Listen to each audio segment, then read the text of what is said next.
Good morning everyone, welcome back to my channel Payal's Art and Beauty and I am your Payal. I hope कि তোমরা সবাই খুব ভালো আছো, সুস্থ আছো, স্বাভাবিক আছো and just ফাটাফাটি আছো। আজকের বারটা হচ্ছে শুক্রবার আর আমি বেলদা এসেছি মঙ্গলবার দিন বেলদা এসেছি। বুধ বৃহস্পতি ছিলাম আর আজকের বারটা হচ্ছে শুক্রবার। আজকে একটু যাচ্ছি মেদিনীপুর কেন যাচ্ছি একটুখানি ডাক্তার দেখাবো, ডাক্তার বলতে just for regular check up আর একটু পুজোর কেনাকাটা করব। তাই আজকে মেদিনীপুর যাচ্ছি। আমার চেনা শহর, আমার এখানকার শহর, মানে আমার পছন্দের শহর, আমার ভালোবাসার শহর, ভালো লাগার শহর। মেদিনীপুর ঘিরে প্রচুর মেমোরি আছে যেটা কোনোভাবেই মন থেকে আমি মুছে ফেলতে পারবো না। সেই শহরটাই আবার যাচ্ছি। এবারে গিয়ে আর থাকা হবে না। আর আমার বন্ধুবান্ধবরাও মেদিনীপুরে এখন প্রেজেন্ট নেই, সবাই এদিক ওদিক হয়ে গেছে। তো তাই আজকে ব্লগটা শেয়ার করব। চলো ভিডিওটা শুরু করি, হোপ তোমাদের খুব ভালো লাগবে। এখন ব্লগটা শুরু করি। বাড়ি থেকে বেরিয়ে পড়েছি আমি। এই ব্লগটা অনেক দিন আগে শ্যুট করা, রিসেন্ট কিন্তু নয়। আসলে বাড়িতে থেকে নেটওয়ার্কিংয়ের প্রবলেমের জন্য পোস্ট করা হয়নি, তাই আজ পোস্ট করছি। বেরিয়ে পড়েছি বাড়ি থেকে। এখানটা দেখাচ্ছি কারণ এখানে প্রচুর দোকান ছিল। ওই ফুটপাথ সরানো হচ্ছে এখন, সব দোকান প্রায় ভেঙে দিয়েছে। দেখলেও খারাপ লাগে, রাস্তায় এত ভরা ভরা দোকানগুলো আজ আর নেই। যাই হোক, কথা বলতে বলতে বাপি চলে এসছে, আমরা গাড়িতে উঠে পড়েছি। আর আজকের ওয়েদারটা ছিল ভারী মিষ্টি, অল্প রোদ হচ্ছে আবার একটু বৃষ্টি পড়ছে, এইরকম করেই ছিল আজকের ওয়েদার। ভীষণ এনজয় করতে করতে মা, বাপি, আমি তিনজন মিলে মেদিনীপুরের দিকে যাচ্ছিলাম। যত মেদিনীপুরের কাছাকাছি এগিয়ে আসছি মনটা তত বলছে যে আজকের দিনটা মেদিনীপুরে থেকে যা, কিন্তু বিশ্বাস করো আজকের দিন মেদিনীপুরে থাকলে আমার হতো না। আর এখন পেরাচ্ছি কাঁসাই নদী। আর কাঁসাই নদীর ওদিকটা জানো তো কি আছে, আই লাভ মিদনাপুর। জায়গাটা আমার এত পছন্দের ছিল, আসলে জায়গাটা এত নীরব, ভীষণ ভালো লাগতো না, কিন্তু এবারেও আর ওখানে যাওয়া হলো না। ঢুকে পড়েছি আমরা মেদিনীপুর শহরে আর বিশাল মেঘ তুলে দিয়েছে। ভয় পাচ্ছিলাম যে সবগুলো কাজ কমপ্লিট করতে পারবো কিনা। মেদিনীপুরের প্রত্যেকটা রাস্তাঘাট অলিগলি তো আমার চেনা, আর প্রত্যেকটা রাস্তাতে মেমোরি তৈরি হয়েছে। কারোর সাথে ফুচকা খাওয়ার মেমোরি, তো কারোর সাথে ডালের বড়া খাওয়ার মেমোরি, কারোর সাথে আড্ডা মারার বা কোথাও বসে চা খাওয়ার মেমোরি। প্রচুর মেমোরি তো এখানে আছে, কোনটা ভুলি বলো তো। এইখানটা শহরটা জুড়েই পুরো আমার স্মৃতিতে ভর্তি। 4-5 বছর ছিলাম, তাই না? আর এই হচ্ছে মেদিনীপুরের বিশাল মেগা মার্ট। কত যে এখানে এসেছি, কত যে জিনিস কিনেছি, আর দেখো এখন আশাই হয় না। আমরা না সত্যি এতটাই পরিবর্তনশীল বলো। চলে এসেছি ডাক্তারের কাছে, এখানে আমার ব্লাড প্রেশারটা চেক করা হচ্ছে। মেদিনীপুর তো পৌঁছে গেছি আর ডাক্তারের কাছেও চলে এসেছি। তেমন কিছুই না, জাস্ট রেগুলার চেক আপ যেটা আমি আগেই বললাম সেটা। আর ঝমঝমিয়ে বৃষ্টি হচ্ছে। এখানে কমপ্লিট হয়ে গেলে আমরা বড় বাজার যাব, কিছু কেনাকাটা আছে, তারপর বাড়ি ফিরবো। সবার সঙ্গে দেখা করতে পারলে খুব ভালো হতো, কিন্তু কেউ আর লোকেশনে নেই এখন, বিভিন্ন জায়গায় কাজে আছে, তাই দেখা আর হচ্ছে না এবারে। তোমরা হয়তো অনেকেই জানো যে আমার আগের বছর লিভার জন্ডিস হয়েছিল, হেপাটাইটিস এ। সেই জন্য আমি একবার চেক আপে এসেছিলাম। ডাক্তার দেখানো কমপ্লিট করে আমি আর মা টোটো নিয়ে যাচ্ছি বড় বাজারে শাড়ি কিনতে।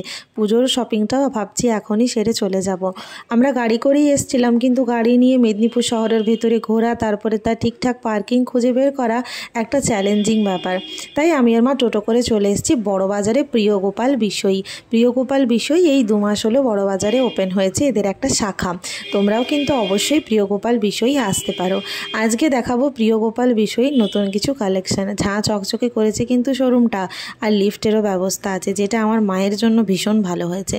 মা তো একদম সিঁড়ি বাইতে পারে না হাঁটুতে সমস্যার জন্য, তাই মাকে নিয়ে লিফটে করে চললাম। আমার ইচ্ছে ছিল একটা ময়ূরকণ্ঠী কালারের শাড়ি নেব, কিন্তু সে আর পছন্দ হয় না। যারা এখানে ভাবছো শাড়ি কিনতে আসবে তারা কিন্তু অবশ্যই আসতে পারো, কারণ এখানে শাড়ির স্টার্টিং প্রাইস মাত্র 1200-1500 থেকে শুরু হচ্ছে। তোমরা এখানে রেপ্লিকাও পাবে, তোমরা এখানে অরিজিনাল পাবে। এবার হয়তো অনেকে ভাববে রেপ্লিকা আর অরিজিনালের মধ্যে হয়তো প্রচুর পার্থক্য, কিন্তু বিশ্বাস করো রেপ্লিকা আর অরিজিনালের মধ্যে বিশেষ কিছু পার্থক্য নেই। এই প্রত্যেকটা শাড়ি ছিল সিল্কের, বিভিন্ন সিল্ক, আমি অত সিল্কের শাড়ির নাম জানি না।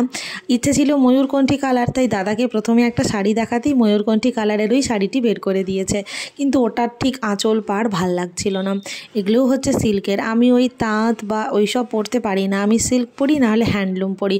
আর একটা সত্যি কথা কি জানো, আমার শাড়ি পরতে বড্ড ভয় করে। আর আমি যখন শাড়ি পরি আমার বাড়ির প্রত্যেকেই খুব ভয় থাকে যে আমি হ্যান্ডেল করতে পারবো কি না, হাঁটা চলা করতে পারবো কি না। আমি শাড়িতে না একদম কমফোর্টেবল ফিল করি না। হ্যাঁ, এটা হয়তো আমার দুর্বলতা, কিন্তু জানো এই দুর্বলতাটাকে কাটিয়ে ওঠারও চেষ্টা করেছি বহুবার। বিএড কলেজ তো শাড়ি পরেই যেতাম, কিন্তু তখনও আমার দুর্বলতা কাটেনি। কি করবো, ওটা থেকেই গেছে। চলো এবার শাড়ি দেখো।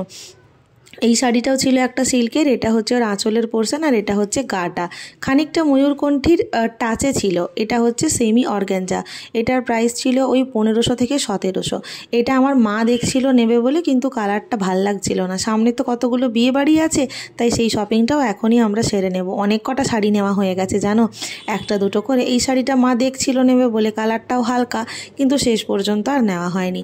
এটার একটা লাল টুকটুকে অর্গানজা, এটা তো আমি ফাইনাল করেই ফেলেছিলাম নেব বলে, কিন্তু তারপরে মনে হলো না, অর্গানজা ঠিক আমাকে ভালো লাগবে না, তাই আর নেওয়া হয়নি। কিন্তু এটা ভীষণ ভালোই অর্গানজাটা। এই সব শাড়িগুলো কিন্তু অর্গানজার মধ্যেই আছে। এই যে খয়েরি রঙেরটা, এই ব্ল্যাকটা, এটা হচ্ছে ডিজিটাল প্রিন্টেড অর্গানজা।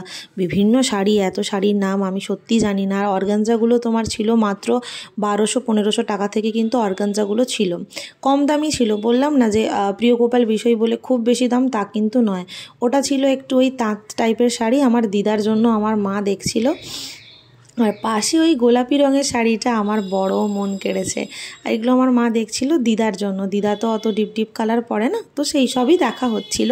শাড়ির সাথে সাথে তোমরা এখানে পাঞ্জাবি, ছেলের জামা, কুর্তি, জিন্স প্যান্ট সব কিছুই পেয়ে যাবে। মানে একই ছাদের তলায় আসলে তোমরা সব কিছু শপিং করতে পারবে। তারপর আমার চোখ পড়েছে এই গোলাপি শাড়িটার দিকে। জানো, লাস্টে আমি গোলাপি শাড়িটাকেই নিয়ে গেছি, আমার বড্ড পছন্দ হয়েছে। এটা হচ্ছে বাংলাদেশি কটন। এখানে লেহেঙ্গাও আছে, স্টার্টিং প্রাইস 3000, 3500 থেকে তোমরা পেয়ে যাবে। প্রত্যেকটা লেহেঙ্গা একবার দেখো, প্রচণ্ড হেভি, প্রচণ্ড গর্জাস। এই লেহেঙ্গাগুলো তোমরা রিসেপশনে কিন্তু পরতে পারো, যাদের সামনে বিয়ে আছে এখান থেকে কিন্তু লেহেঙ্গা নিয়ে যেতে পারো। এই কটা ছাড়াও এদের স্টকে প্রচুর লেহেঙ্গা আছে, আমাকে টুকটাক দেখিয়েছিল।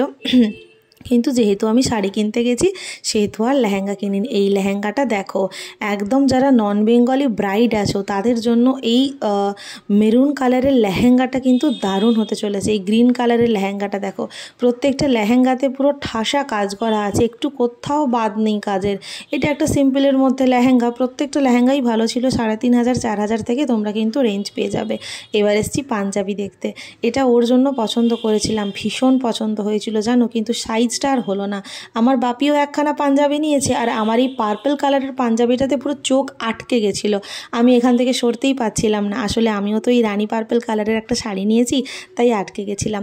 বিলিং করতে চলে এসেছি, ওর পাঞ্জাবিটা আর নেওয়া হয়নি, বাপির পাঞ্জাবিটা নিয়েছি। আর এই শাড়িটা নিয়েছে আমার মা, এই বাংলাদেশি কটন।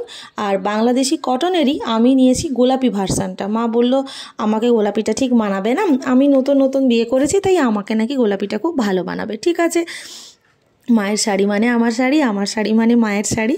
আমি জানি মা যতই বলুক সেই একই, আমাদের একই ব্যাপার। তো এই দুটো শাড়ি আমরা কনফার্ম করেছিলাম। আর পাঞ্জাবি, কোহিনুর পাঞ্জাবি কর্নার বলে একটা দোকান ছিল ছোটো বাজার রাসময়রার চকে, ওখান থেকে নিয়েছিলাম ওর এই পার্পল কালারের পাঞ্জাবিটা। আর বাপি এখান থেকে তার জন্য একটা চোস্তা কিনছে, লাল কালারের একটা পাঞ্জাবি কিনেছে, কখনো সময় হলে তোমাদের সঙ্গে শেয়ার করব। তার সঙ্গে বাপি চোস্তাটা কিনছে, দেখছে মাপঝোক করে ভালো হবে কিনা।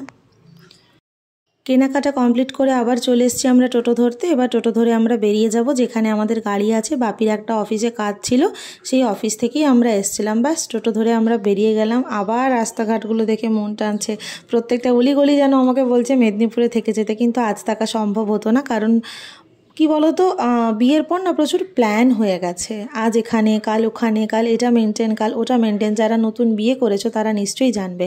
বাড়ি গিয়ে ঝটাপট করে ড্রেসটা চেঞ্জ করে আবার একটা ড্রেস পরে আমি বাস স্ট্যান্ডে চলে এসেছি, যাব হচ্ছে শ্বশুরবাড়ি। আমার আজকেই যাওয়ার কথা ছিল, কিন্তু এত লেট হয়ে যাবে সেটা বুঝতে পারিনি। 5:15 একটা বাস আছে, ওটা ধরেই আমি যাব শ্বশুরবাড়ি। ব্যাগ ট্যাগ গুছিয়ে নিয়েছি, এখন বাসের জন্য ওয়েট করছি, বাস আসলেই দৌড় দেব।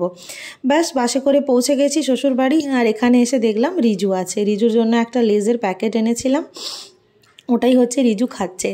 আর আজকের ব্লগটা এখানেই শেষ করছি, দেখা হচ্ছে নেক্সট ভিডিও নিয়ে খুব তাড়াতাড়ি। পুজোর অনেক ভিডিও আসবে, পুজোর শপিংয়ের ভিডিও আসবে। সমস্ত আপডেট পেতে গেলে আমার চ্যানেলটাকে একটু সাবস্ক্রাইব করে পাশে থাকা বেল আইকনটাকে ক্লিক করে দাও। বাই।